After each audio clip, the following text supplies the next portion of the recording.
Today I'll be talking to you about sociopathic and narcissistic rage. I am someone who has experienced a lot of rage in my time. Narcissists have a number of ways that they handle rage. They all come from a place of self-preservation. Self-preservation is the superego trying to protect the fragile nature of the human with this false sense of self. This is very, very, very exaggerated in the narcissist because narcissists do not have a natural sense of self. They are validated and created by the outside world. They kind of adapt to whatever they're thrown into. Narcissists always want to protect themselves. They think that the world is generally out to get them. So there's a number of ways that they handle this rage. It would be really small things that kind of add up into this giant picture. And they want to paint this picture, but they don't want you to know it's them. The scariest thing is confrontation. They get very, very cagey. So because of this nature,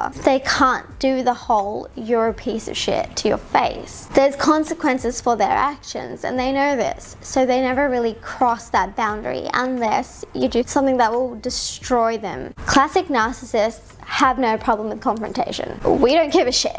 If you come and piss us off, we will come after you, and we're not really afraid of you yelling at us. We will go to your friends and your family and tell them that you're a piece of shit. We'll lie if we have to. Most often we will. We will do everything we can to destroy your reputation, mainly because we feel like you've destroyed ours. And we've spent so long building this up. It is the most important thing to us in the world, and you've just shattered us completely. Without our false selves, we have nothing. We have no methods of self-regulation of emotions. We have no happiness and we have no faith in ourselves. So you've snatched the basic sense of life from us. So we don't have a problem destroying you. If you attack our base nature, we don't really see another exit. You've backed us into a corner and this is how we react. It's scary to us to not have that to fall back on. It's terrifying. So it's only natural for us to have this kind of bubbling rage that we can't control. I just wanted to talk about this a little bit more because I know people are going to think that we are purposely vindictive and malicious. It's not that we are. We only really receive very negative criticisms of ourselves, and we very rarely get the validation that we need to the degree that we need it. I mean, we always get people telling us we're pretty or smart and things like that, but we need this deep validation that we'll never really get. There is a lot of impotent rage which fizzles out. Most of our rage is gone after maybe like a day or two. But when it lasts, we can do some pretty heinous things because, again, no one's taught us how to regulate our anger or our emotions. So we tend to lash out quite violently, and this can include physical violence. I don't tend to use physical violence at all. There's many, many ways that we process anger, and it's not like that of a neurotypical. We have a constant sense of boredom, and we don't really have anything pinning us down to society. We don't really abide by the social norms because the social norms have never accepted us. They've never validated us. I tend to get into rages a lot. I feel both sociopathic rage and narcissistic rage. Me personally, I tend to get very, very, very angry over sometimes small things. When it's a larger issue, I go into full-blown rage. And at this time, I do talk about violence. I never act on violence, but I feel like talking about it is cathartic. Now,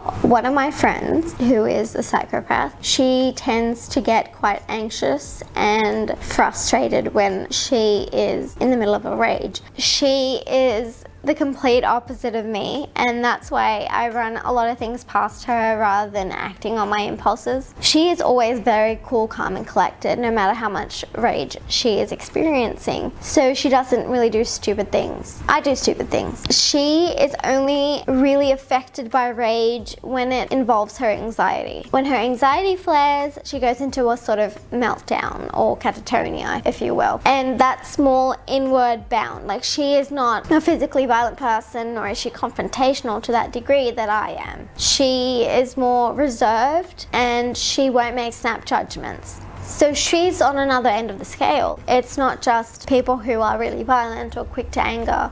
There's also people who are very methodical and will not really act on the violent impulses that we experience. So when someone is a part of the cluster B little family, it's because they've had some instability or childhood abuse or too much admiration and affection, which is, I think, what was happening with me. Or they've had something so dramatic shift in their lives at an early age that they need to change their entire personality to respond to triggers and traumas. This becomes a real issue in terms of abandonment and rejection.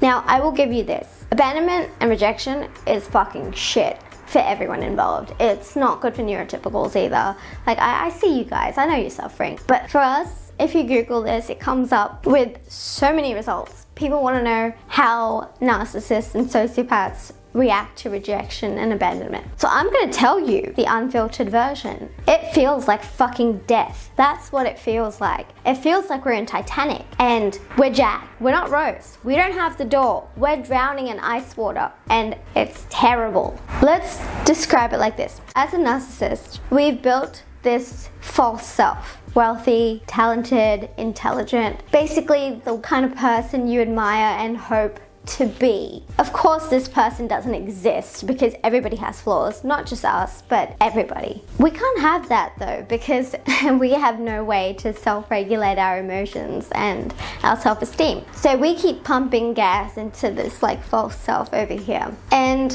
what abandonment and rejection does is makes it burst. That's what happens to the false self.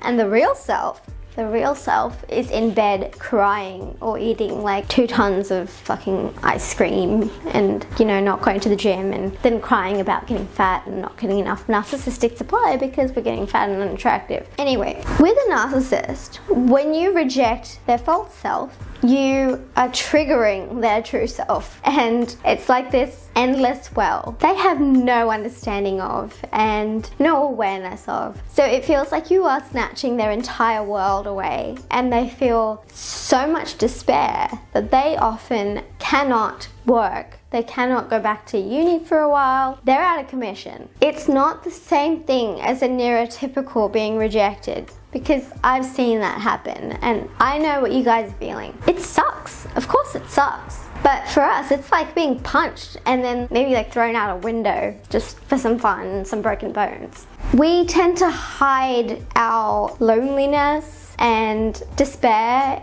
with arrogance. Some narcissists, they will go on the attack, and so if you rejected them or abandoned them, you are going to be inflicted with a lot of messaging, a lot of attacking, a lot of threats. Sometimes there's a few bad apples out there in our community who will go out and do really abusive shit, but there's a lot of us who will just suffer internally and we will just hurt ourselves. For me personally, I won't go into it. I wasn't technically rejected or abandoned at all, but when I was dealing with this situation recently, I was so depressed that the idea of being alive just felt like it was too much. I don't want to exist as a human. And it was over something so trivial. If you guys actually knew what it was so fucking trivial. And I talked to a shrink about it and he's like, man, this is trivial. But because it caused such a blow to my ego, I was just wrecked. My partner Sam had to spend hours with me trying to make me feel better. We went swimming for hours, which I love to do. I love swimming. He took me to the art gallery. He took me to the movies, basically everything he could do to cheer me up, which I'm immensely grateful for, because otherwise I don't know what would have happened. I tend to be quite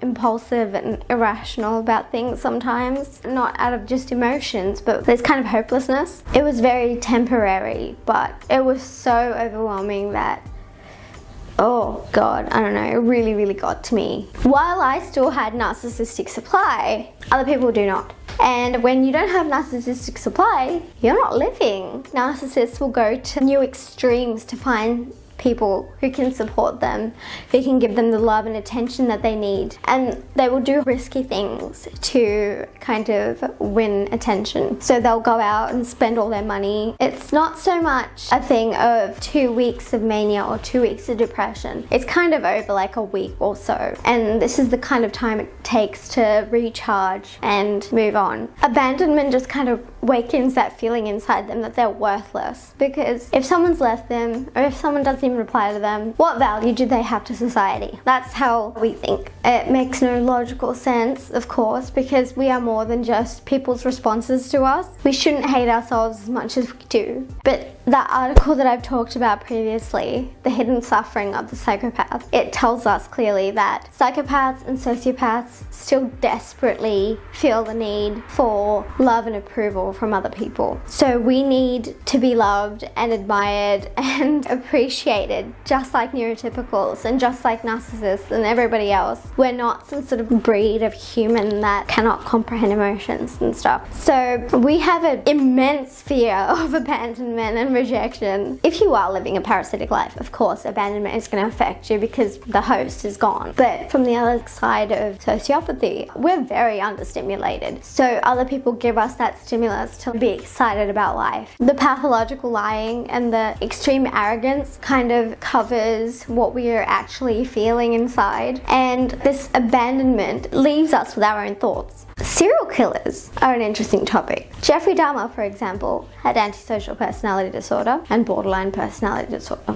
Jeffrey was so afraid of abandonment that he would eat his victims or inject some sort of concoction he brewed up in his apartment that would make them living zombies. And on the other hand, my friend, who I will not name, she is absolutely fucking phenomenal, and she's a full-blown psychopath. And when she feels abandoned or rejected, she goes into her shell. She just feels horrible, but she won't bother other people. She kind of bottles everything up. She still gets shit done, which is so fucking impressive. No matter what's going on in her life, she will make sure all of her work is done. But she does feel awful. She feels hopeless and empty and this kind of despair. Whenever I know that she's feeling like this, I wish I could help her. I feel just horrible because I get that way too. No matter what they do, no one can help unless it's your favorite person or something extraordinary happens. So some people, they'll withdraw. She's that type of person. And then others, they'll go out and they will partake in very risky behavior. And this include promiscuity, gambling, smoking, drinking, partying with lots of drugs, massive infidelity, just so many acts that can be very, very damaging to somebody. We need to be constantly stimulated. And when we're being abandoned or rejected, that's when we need the most stimulus. And so yeah, it's just this horrible feeling that eats at you until you just want to be dead, until you just find another fix. Like a drug, but